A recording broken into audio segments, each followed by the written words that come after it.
नमस्कार मेरे प्यारे मित्र। यदि आपका कोई फैमिली मेम्बर, आपका कोई दोस्त, रिश्तेदार या फिर कोई जानकार व्यक्ति खुद से दवाइयाँ लेता हो, इम्प्रॉपर ट्रीटमेंट किया हो या फिर उसका दवाइयों के प्रति कैजुअल बिहेवियर हो कि दवाइयाँ आसानी से वो कोई भी दवाई ले लेता हो, दर्द हो रहा है या कोई भी प्रॉब्लम हो, या फिर वो दवाइयों का कोर्स कभी पूरा ना करता हो, तो मेरे प्यारे दोस्त ये ऑडियो, ये वीडियो उन तक पहुंचा दीजिए यदि आप उनकी जान बचाना चाहते हैं तो, क्योंकि उनकी जान खतरे में है अगर वो सही तरीके से दवाइयाँ नहीं ले रहे हैं तो। मेरा नाम है अनीश कुमार। मेरे पास डिप्लोमा और डिग्री फार्मेसी में है। मुझे 10 साल से ज़्यादा का एक्सपीरियंस है ड्रग डिस्पेंसिंग, डिस्ट्रीब्यूशन में, पेशेंट काउंसलिंग, इसके अलावा फार्माकोविजिलेंस डिपार्टमेंट और पब्लिक न्यूट्रिशन में मैं काम कर चुका हूँ।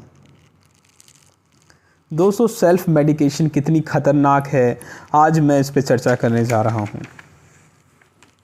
यदि कोई व्यक्ति डॉक्टर या फार्मासिस्ट की सलाह के बगैर कोई दवाई लेता है तो उसको बहुत सारी प्रॉब्लम्स फेस करनी पड़ती है, जैसे कि वो इनकरेक्ट डोज ले सकता है, रॉन्ग मेडिकेशन, गलत दवाई उसके पास जा रही है। ड्रग इंटरेक्शन बहुत सारे होते हैं, ड्रग जो आपस में इंटरेक्शन करती हैं, एक दूसरे से गड़बड़ी कर देती हैं, मतलब 2 दवाइयाँ एक साथ जो नहीं लेनी चाहिए वो भी अगर आपको जानकारी नहीं है तो वो ले लेंगे आप, जिससे कि गंभीर समस्याओं का सामना करना पड़ सकता है। इसके अलावा एडवर्स ड्रग रिएक्शंस हो जाती हैं शरीर में, तो वो बहुत ही ज़्यादा प्रॉब्लम क्रिएट करती है, जिसका ट्रीटमेंट करना थोड़ा ज़्यादा मुश्किल हो जाता है। इसके अलावा ड्रग रिएक्शंस हो जाती हैं बहुत ही ज़्यादा कारणों से, जैसे दवाई का इम्प्रॉपर स्टोरेज किया गया हो। दवाई जो कि कहा जाता है कि कुछ दवाइयाँ धूप में नहीं रखनी चाहिए, डायरेक्ट सनलाइट में नहीं रखनी चाहिए, जिससे कि उनके अंदर केमिकल चेंजेस हो जाते हैं। तो इम्प्रॉपर स्टोरेज, और कुछ दवाइयों को कोल्ड स्टोरेज की ज़रूरत होती है, तो ऐसी दवाइयों को सही से स्टोर करके रखा जाना चाहिए। जैसे फॉर एग्ज़ाम्पल आई ड्रॉप्स हैं या फिर कोई ईयर ड्रॉप्स है, इनके ओपनिंग के बाद विदिन 1 मंथ इनको यूज़ करना होता है। और कुछ मेडिसिन जो होती हैं उसको फ्रेशली प्रिपेयर हर बार करना पड़ता है। तो इस तरह से इम्प्रॉपर मतलब तरीके से अगर उन दवाइयों को ले लें तो वो भी एक रिएक्शन कॉज करती है और प्रॉब्लम क्रिएट करती है।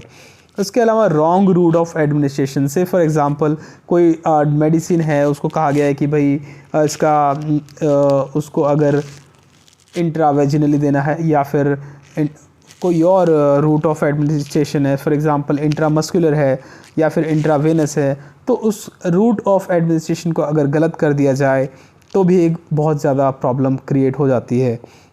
इसके अलावा रॉन्ग रिकॉन्स्टिट्यूशन, मतलब गलत मात्रा में उसका रिकॉन्स्टिट्यूशन, उसका मिश्रण, उसको सही मात्रा में ना बनाया जाए। जैसे for example dry amoxicillin syrup होता है बच्चों का, अगर उसमें सही मात्रा में पानी ना मिलाया जाए, ज़्यादा मिला दिया जाए या कम मिला दिया जाए, तो उसकी जो एफिकेसी है वो बदल जाती है, यानी कि वो फ़ायदे की जगह नुकसान भी कर सकती है। इस तरह से कुछ दवाइयाँ होती हैं, 2 दवाइयाँ ले ली जिसका सिनर्जिस्टिक इफ़ेक्ट हो सकता है या फिर एंटागोनिस्टिक इफ़ेक्ट हो सकता है। सिनर्जिस्टिक में होता है कि भाई 2 दवाइयाँ एक जैसा काम करती हैं, तो वो इफ़ेक्ट दिखाने की बजाय साइड इफ़ेक्ट भी क्रिएट कर सकती हैं। और इसके अलावा एंटागोनिस्टिक इफ़ेक्ट होता है कि 2 दवाइयाँ ऐसी ले ली गई जिसमें कि एक दवाई दूसरे के इफ़ेक्ट को रोक देती है, एक दूसरे को ही रोक देती हैं, यानी कि उसका कोई फ़ायदा भी नहीं हुआ, कोई नुकसान भी नहीं हुआ। तो उस केस में पेशेंट को प्रॉब्लम फेस करनी पड़ सकती है। कोई जो चिलेट फॉर्म हो जाता है तो फिर और प्रॉब्लम हो जाती है। कुछ इनकरेक्ट इंडिकेशंस कह लीजिए कि कोई दवाई दूध के साथ नहीं लेनी चाहिए, जिससे कि उसका इफ़ेक्ट कम हो गया। कोई दवाई खाली पेट ली जाती है, कोई दवाई खाने के बाद ली जाती है। तो इस तरह से इम्प्रॉपर अगर इंस्ट्रक्शंस ना, मतलब सही से इंस्ट्रक्शन ना मिले तो फिर प्रॉब्लम क्रिएट हो जाती है। तो इसीलिए डॉक्टर और फार्मासिस्ट की सलाह के बिना यदि कोई दवाई लेता है तो उसके लिए बहुत ही ज़्यादा प्रॉब्लम्स क्रिएट होना बहुत ही ज़्यादा कॉमन है। और इसके अलावा बहुत सारी प्रॉब्लम्स होती है, जैसे कि एंटीबायोटिक रेजिस्टेंस बहुत ही ज़्यादा कॉमन हो रहा है इंडिया में आजकल।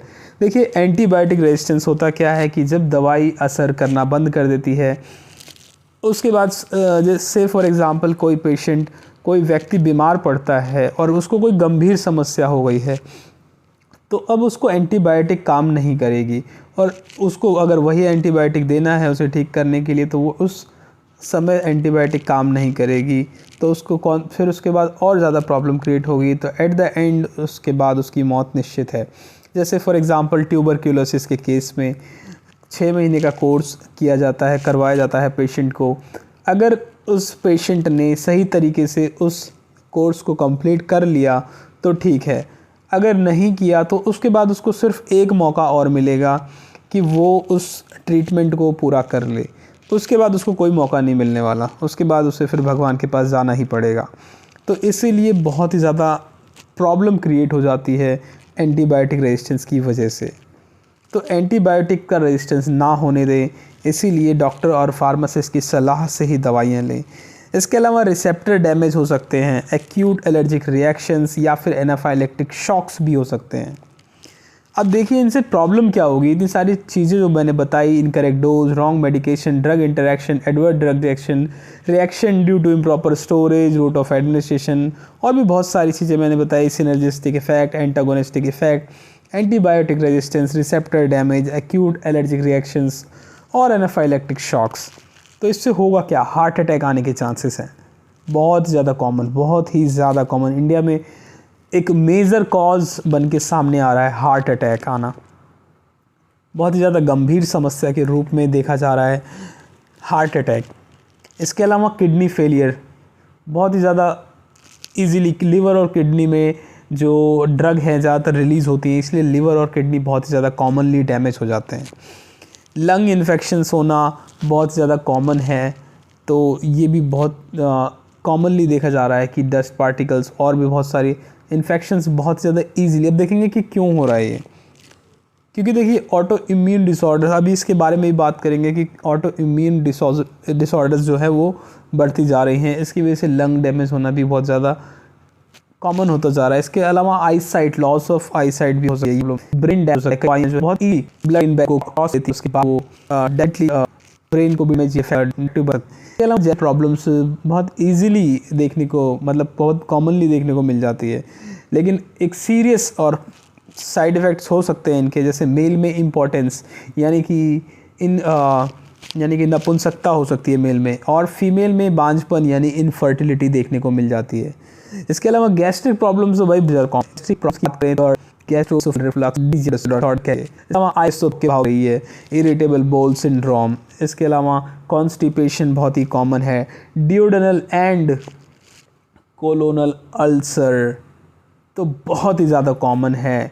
Non steroidal anti inflammatory drugs लेने के बाद तो ये चीज़ें बहुत ही ज़्यादा यानी कि पेन किलर कह लीजिए आप, तो पेन किलर्स लेने के बाद ही बहुत ही कॉमन प्रॉब्लम है अल्सरेशन जो है कि ड्यूडेनल एंड कोलोनल अल्सर्स की बात करें तो। इसके अलावा जैसा कि मैंने बताया ऑटो इम्यून डिजीज़ या फिर डिसऑर्डर जो है वो बहुत ही ज़्यादा कॉमन हो रही है। ये तो बहुत ही कम चीज़ें मैंने बताई। इसके अलावा स्टडीज़ में पाया गया है बहुत सारी चीज़ें, बहुत सारे हमारे शरीर के ऑर्गन्स, सिस्टम्स और भी बहुत छोटी छोटी चीज़ें हैं जो कि बहुत बुरी तरह से डैमेज होती हैं अगर इम्प्रॉपर मेडिसिन ली जाए, सही तरीके से, सही डोजेस में और सही ड्यूरेशन तक और सही इंस्ट्रक्शन के साथ अगर मेडिसिन ली जाए तो ही वो इफ़ेक्टिव और सेफ़ रहती है। अगर बिल्कुल भी गलत तरीके से मेडिसिन ली गई तो वो बहुत ज़्यादा प्रॉब्लम क्रिएट करेगी। फार्माकोविजिलेंस डिपार्टमेंट मॉनिटर करता है कि सही दवाई सही तरीके से सही ड्यूरेशन तक दी जाए। वो डॉक्टर्स को, फार्मासिस्ट को और जितने भी हेल्थ केयर प्रोफेशनल्स हैं उनको टाइम टू टाइम अपडेट करता रहता है फार्माकोविजिलेंस डिपार्टमेंट। इसके अलावा गवर्नमेंट जो भी देश है उसकी गवर्नमेंट गाइडलाइंस जारी करती रहती है। जैसे फॉर एग्ज़ाम्पल हमारी इंडियन गवर्नमेंट ने कुछ कॉम्बिनेशंस बैन किए हैं अभी रिसेंटली, तो वो मेडिसिन्स नहीं दी जाएंगी पेशेंट्स में, वो प्रॉपरली या पूरी तरह से बैन कर दी गई हैं। तो ये टाइम टू टाइम अपडेट आते रहते हैं। तो क्योंकि आप नॉर्मल व्यक्ति यदि खुद से मेडिसिन ले रहा है तो वो उन अपडेट्स के थ्रू नहीं जाता है। डॉक्टर, फार्मासिस्ट या फिर और कोई हेल्थ केयर प्रोफेशनल्स अपडेटेड रहते हैं इन सब चीज़ों से, तो वो मेडिकेशन सही तरीके से आपको गाइड कर सकते हैं। इनके अलावा जो भी मैंने प्रॉब्लम्स बताई, एक और प्रॉब्लम्स मतलब कुछ मेन प्रॉब्लम्स जो है कि बहुत ही ज़्यादा कॉमनली रहती हैं, जो कि नहीं समझ पाते हैं हम लोग कि ये भी प्रॉब्लम्स हो सकती हैं। जैसे for example depression, anxiety, psychotic problems या फिर मैनियक प्रॉब्लम्स भी हो सकती हैं, जो कि एसोसिएटेड है किसी भी ड्रग की थेरेपी से, किसी भी मेडिसिन की लॉन्ग टर्म या फिर शॉर्ट टर्म थेरेपी से भी ऐसे साइड इफ़ेक्ट देखने को मिल जाते हैं। तो दोस्तों, डॉक्टर या फार्मासिस्ट की सलाह से ही दवाइयाँ लें, ठीक है।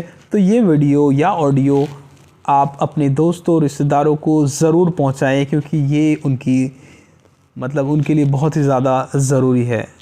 मेडिकेशन मजाक नहीं है, दवाई लेना मजाक नहीं है। बहुत ही सही तरीके से, सावधानी से दवाई ही लेना चाहिए।